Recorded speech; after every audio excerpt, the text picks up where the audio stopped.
ముఖ్యమైన విషయాలు వారి దృష్టికి తీసుకొచ్చిన విషయాలే మళ్ళీ ఒకసారి నేను తీసుకురావడం జరిగింది. మనకందరికీ తెలుసు, కాళేశ్వరం ప్రాజెక్టు ద్వారా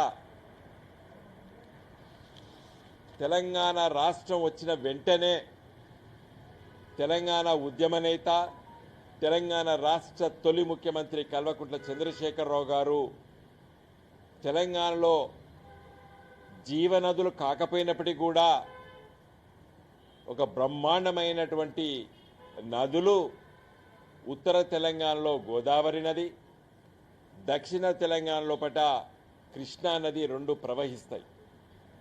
దురదృష్టవశాత్తు సృష్టిలో తెలంగాణ ఒక డెక్కన్ పీఠభూమి.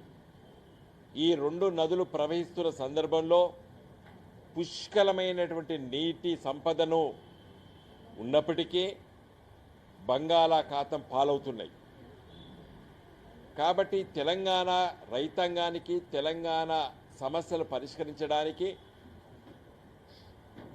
తెలంగాణ కళ్ళతో తెలంగాణ సమస్యలు అర్థం చేసుకున్నోడికి అర్థమైతే ఈ సమస్యలు ఆ ప్రేమ ఉండాలి.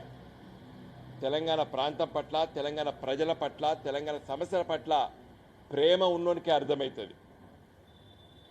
అందుకే మన గ్రామీణ ప్రాంతాల్లో ఒక సామెత ఉన్నది, మట్టి పనికైనా ఇంటోడు ఉండాలంటాడు. మట్టి పనికైనా ఇంటోడు ఉండాలని సామెత ఉన్నది తెలంగాణలో. అలాంటి పనికి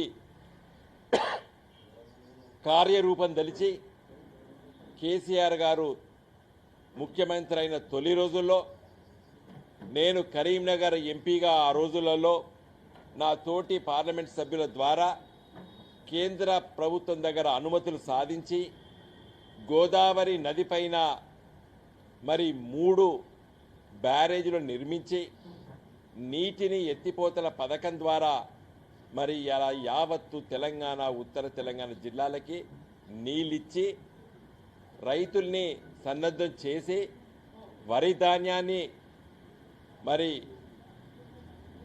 400-500% ఉత్పత్తిని పెంచి ఇలా తెలంగాణ